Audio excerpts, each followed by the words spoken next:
Salut à toutes et à tous, j'espère que vous avez passé un bon week-end. Nous sommes le lundi 11 janvier 2021. Je suis Sarah Menei, vous écoutez Flash Foot sur Free Ligue 1 Uber Eats.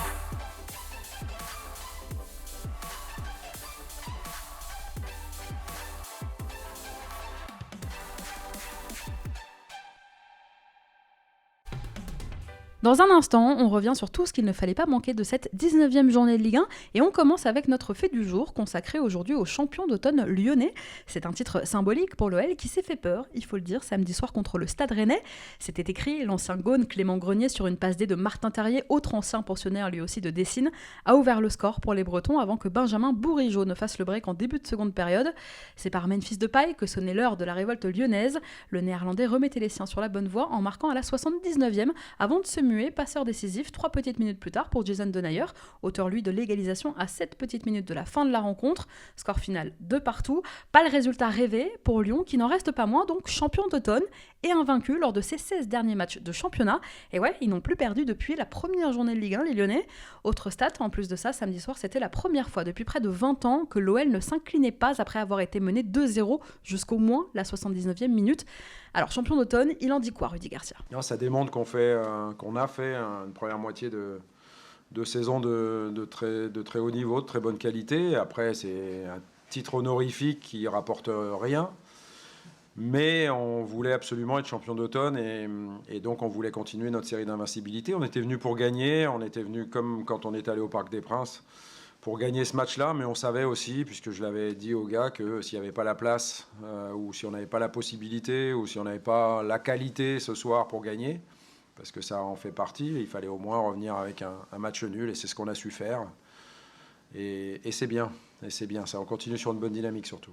Un titre, je le disais, qui reste symbolique, mais qui n'en reste pas moins important pour la confiance des Lyonnais quant à la suite de la saison, avec bien sûr, et Jean-Michel Aulas l'a rappelé samedi soir, une pensée particulière pour Gérard Houllier, qui nous a quittés en fin d'année. De son côté, leur adversaire du soir, le Stade Rennais, affiche aujourd'hui 33 points à l'issue de la phase allée, soit exactement le même total qu'à mi-parcours la saison dernière.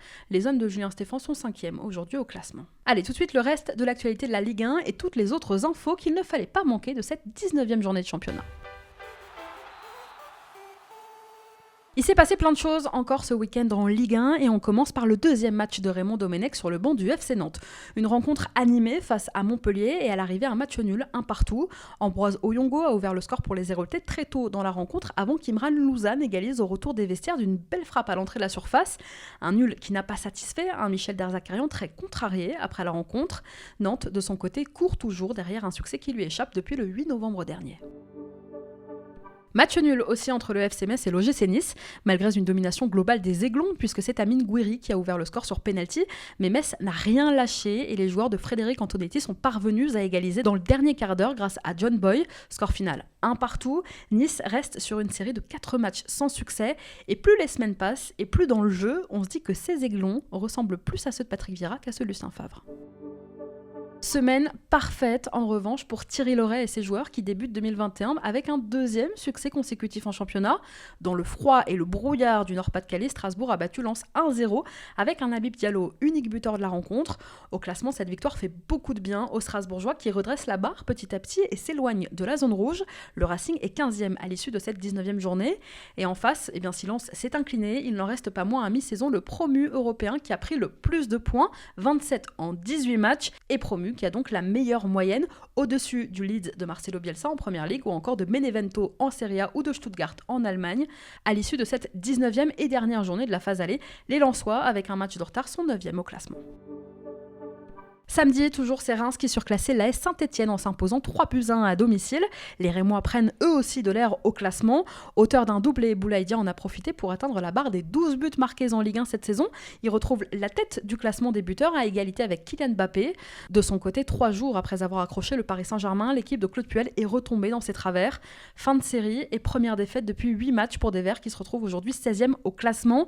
Des Verts qui ont annoncé hier le départ de leur directeur général Xavier Tuilot. À en croire les informations du Progrès, depuis plusieurs semaines, des tensions étaient nées au sein du directoire de l'AS Saint-Etienne sur la place laissée au président Roland Romeyer.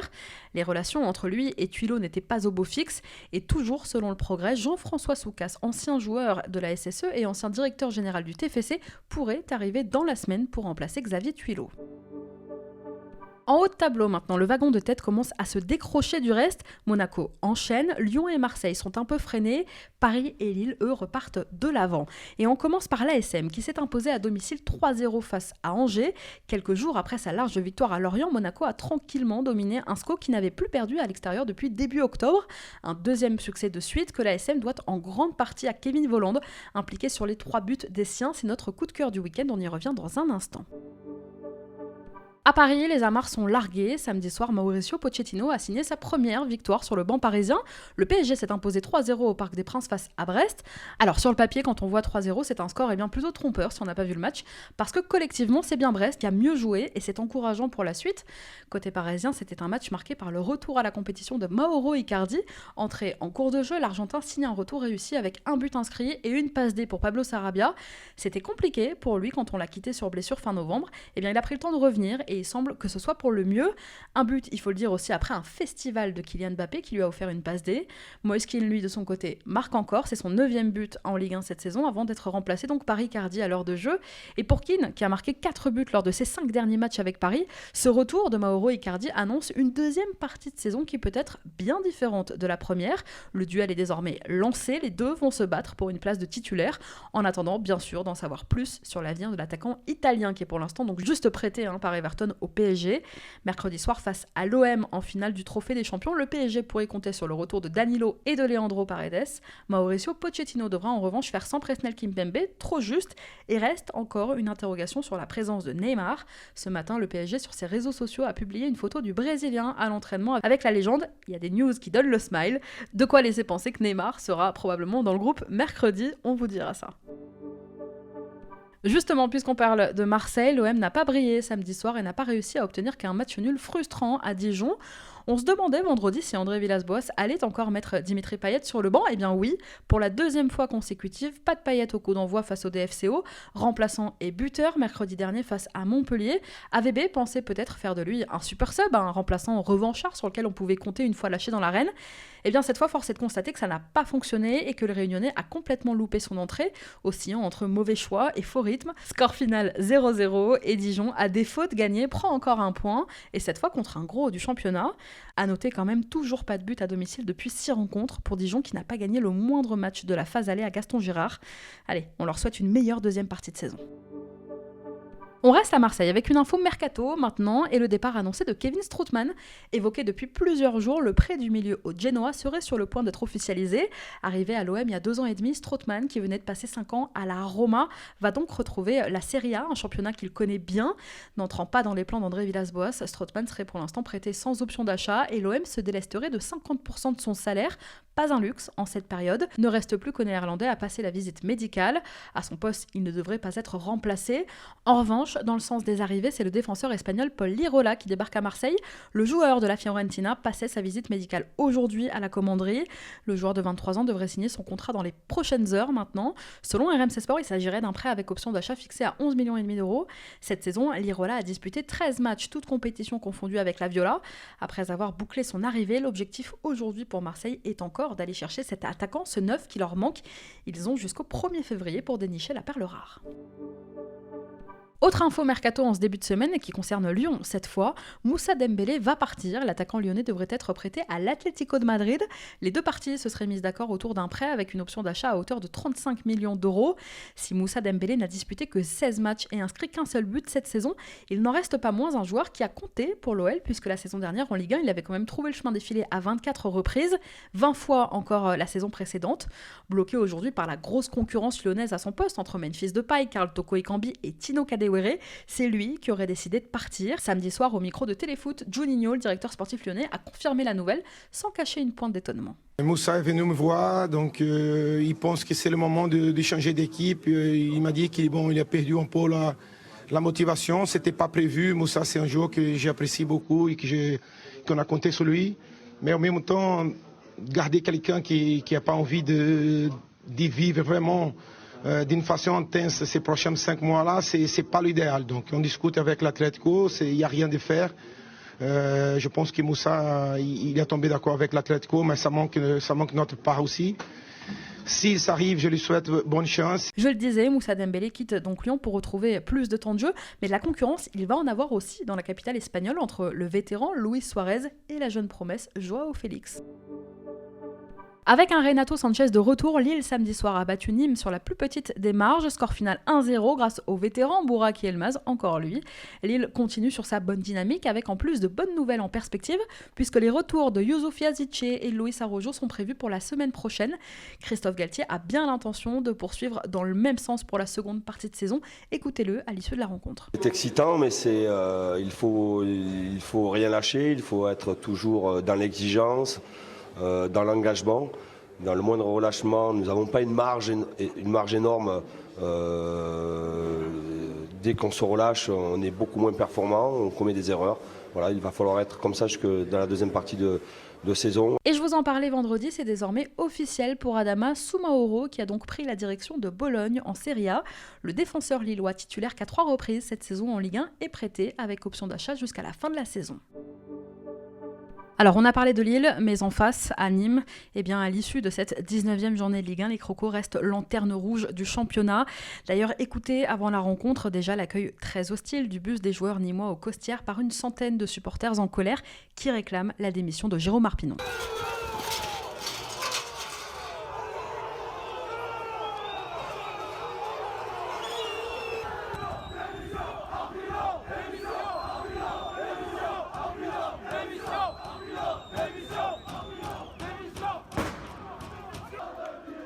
Et oui, une défaite qui plonge, si c'était encore possible, Nîmes dans la crise. Alors Jérôme Arpinon ne s'en va pas, il l'a dit, il ne démissionnera pas. Mais il y en a un qui s'en va, c'est Kevin Danké. L'attaquant franco-togolais formé au Nîmes Olympique a signé ce week-end un contrat de 3 ans et demi avec le Cercle Bruges, 17e et avant-dernier de Jupiler Pro League. Cette saison, Danké avait disputé 10 matchs de Ligue 1 pour un but et une passe D. À 20 ans, il arrivait au terme de son contrat dans le Gard en juin prochain.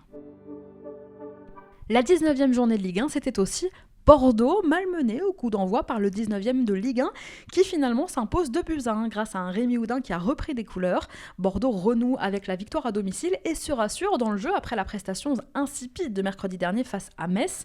A noter samedi soir le retour de Laurent Koscielny en charnière centrale et celui de Samuel Kalou sur l'aile gauche, alors que celui espéré bien sûr d'Hatem Ben Arfa est prévu normalement pour le week-end prochain. À mi-saison, les Girondins sont 10e au classement et ça leur va bien. Depuis le début de saison, on a vu qu'ils étaient capables du pire mais aussi du meilleur quand ils le veulent. Alors, on remet les dés au centre et on repart pour 19 matchs de championnat jusqu'à la fin du mois de mai et ça reprend dès dimanche après-midi sur la pelouse de Nice. Résultat des courses donc à l'issue de cette 19e journée, Lyon reste en tête du classement avec désormais Paris et Lille qui n'ont plus qu'un point de retard sur les Lyonnais. Au pied du podium, Monaco grimpe à la 4e place, Rennes est 5e, Marseille 6e. En bas de tableau, bon dernier Nîmes est plus que dans le dur. Lorient, 19e, n'arrive pas à se sortir de cette mauvaise passe. Dijon, avec 14 points à l'issue de cette phase allée, reste barragiste, 18e au classement. Mais désormais, le FC Nantes n'est plus très loin, 17e, les Canaries ne sont plus qu'à 3 points des Dijonnais. Allez, on passe à notre déclat du jour, elle est signée Andy Delors. C'est mon cœur qui parle. Et vous avez un chef d'espoir qui est une retenue.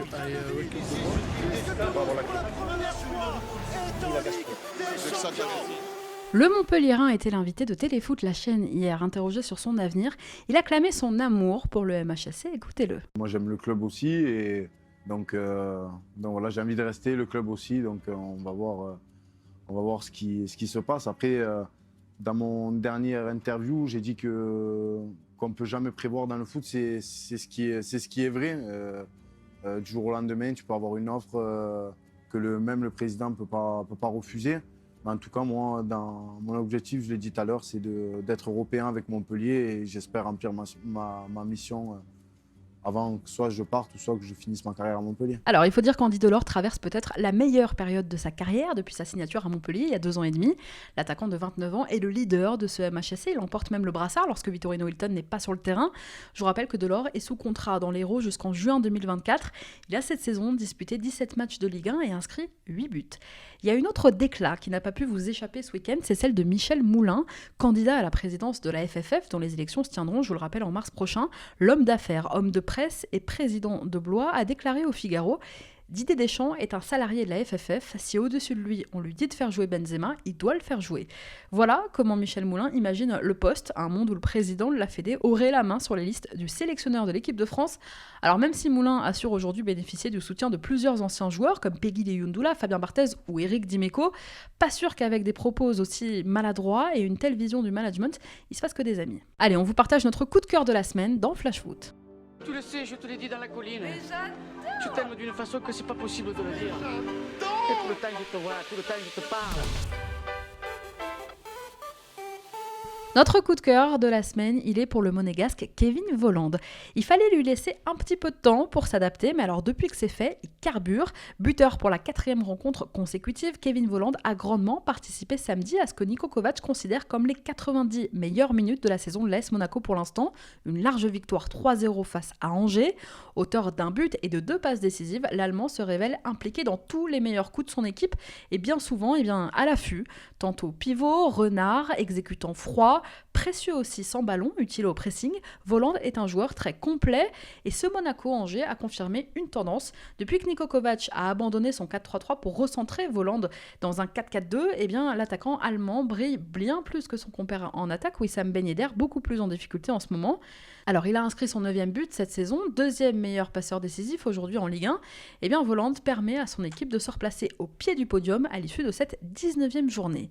Volland, c'était cet été la première recrue 100% Kovac et pour l'instant, force est de constater que c'est une réussite. Comme quoi, trouver un bon attaquant à 15 millions d'euros, c'est possible. Bonjour tout le monde, ouais, je suis remonté aujourd'hui parce que écoute-moi, ça fait 2 jours là. C'est commencé à me gonfler cette histoire. Je commence à avoir les boules. Je vais monter à la commanderie, je vais commencer à rafaler tout Marseille.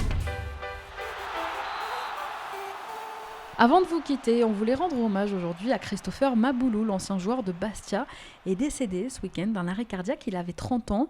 Originaire de Montfermeil, le joueur s'était révélé à Châteauroux en Ligue 2 avant d'évoluer notamment à Bastia et à Nancy. Il avait disputé 58 matchs de Ligue 2 et 29 matchs de Ligue 1 dans sa carrière.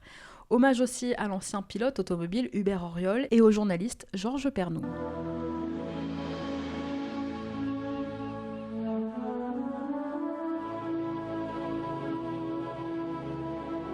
Présentateur historique d'une émission qui a bercé notre enfance, Thalassa, pendant plus de 40 ans, il est décédé, Georges Pernou, des suites d'une longue maladie. Il avait 73 ans. Merci à tous d'avoir été avec nous, c'était Sarah Menei. Vous écoutiez Flash Foot, on se retrouve demain.